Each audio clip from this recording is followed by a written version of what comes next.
Okay, so 128 players ang nag-apply sa PBA Rookie Draft na gaganapin sa September 7 sa SM Molopecia Music Hall at ilan sa mga humabol sa deadline kanina ng PBA.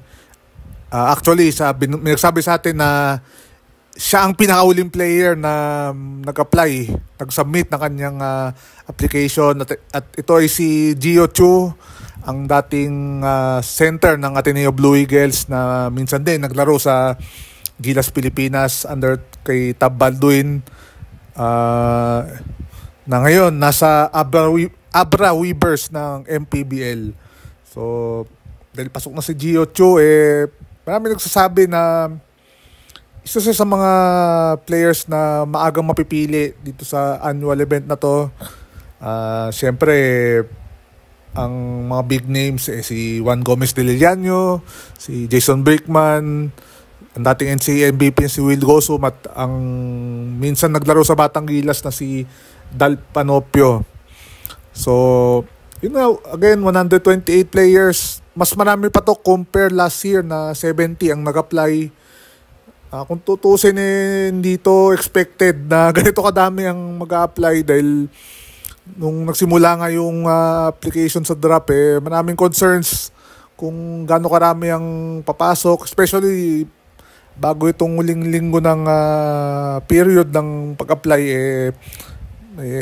parang hindi ganun katunog yung mga pumapasok. Then yun nga, nag-start tong week, isa-isa nang nag-apply yung mga players na hindi naman lahat expected, yung mga ibang expected, like yung nga sila Brickman, si GDL and Will Gosum.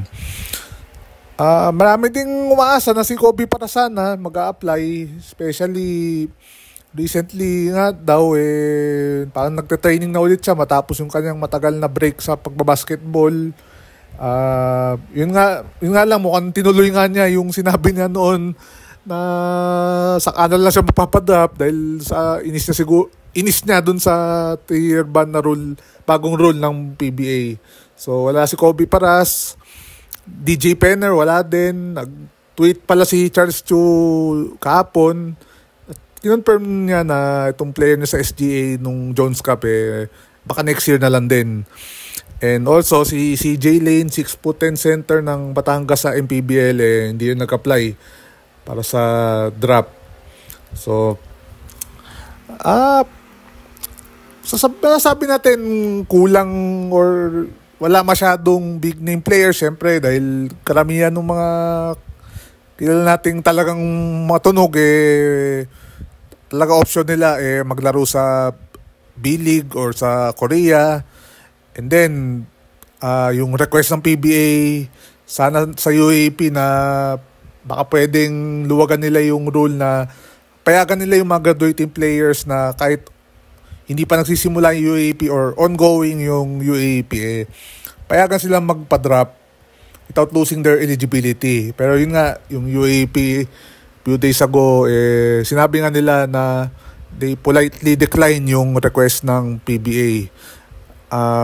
Tapos yung isa pang player na prospect din sa PBA, si Clint Escamis ng Mapua, kinonfirm din niya na hindi siya sasali sa draft and will instead magpo-focus siya dun sa final season niya sa Mapua Cardinals sa NCAA, magsisimula sa October. Pero yun nga, 128, very surprising na ganun kadami yung nag-apply sa draft. Titingnan lang natin yung ibang mga siguro hindi sobrang matunog sa karamihan, pero kung nagpapalo ka ng basketball, pamilya sa iyo itong mga pangalan na to.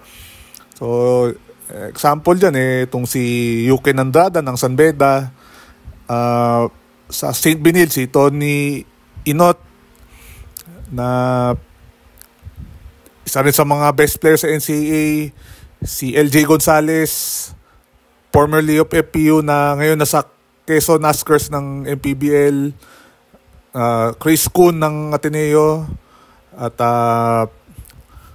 titingnan natin yung listahan at Actually, ewan ko kung familiar sa inyo to or kung di kayo nanonood ng basketball, baka familiar din sa inyo to si Cole Misek na naglalaro sa Macau Black Bears sa the Asian Tournament. Sa showbiz lang muna tayo. Nachichismis to kay Chelsea Manalo, yung dating candidate sa Miss Universe. Pero yun nga, nag-apply nga din to si Cole Misek. Bumodel din pero focus din siya sa paglalaro ng basketball. Lalo nga, yun nga, nasa Macau Black Bears siya. And then we have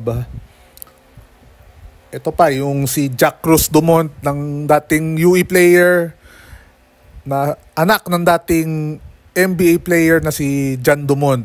Sa mga fans ng Pasig Rizal Pirates, siguro naalala nyo yan, si Jack Dumont. So, pasok na rin yung anak niya. And meron ding may nagsasabi din, baka isa to sa mga potential na prospect sa draft, si Cassius Small Martin, Phil Canadian, 27 years old. Naglalaro din siya sa Asian Tournament. Most recently sa Taiwan Mustangs. Naglaro din yata sa Macau Black Bears, pero nung sinesearch ko yung Google, wala akong makitang picture na yun nga, na naglaro siya sa Macau Black Bears. Pero niline up siya sa ESL eh. And then Letran, dating player or naglalaro pa rin sa Letran, si Kobe Mone. At dami itong pangalan to, Royce Alporque. Tinanulit natin dito. So, yun, madaming players ang 128 players ang yun nga, papasok sa draft. Number 1 pick, Terra Firma. Number 2 is Phoenix Blackwater, then Northport, or kung ano man magiging pangalan ng team nila. Subukan natin pag-usapan yan sa kundi masusunod na araw siguro. Pero yun ang top 4 picks sa first round ng PBA Rookie Draft. So, yun lang po muna. Bale, next week, merong draft combine sa Inares Sports Arena sa Pasig. September 4 and 5. Then, yun nga, September 7, big day para sa mga applicants. Ang PBA Rookie Draft sa SM Mall of Asia Music Hall. So, abangan po natin yung mga susunod na mangyayari dito. Sa combine, sigurado pupunta tayo. So expect nyo by next week, makakaroon tayo ng mga videos, interviews with the potential hopefuls dito nga sa nalalapit na PBA Rookie Draft. So, yan po muna for now at maraming po salamat sa pagtanggilik.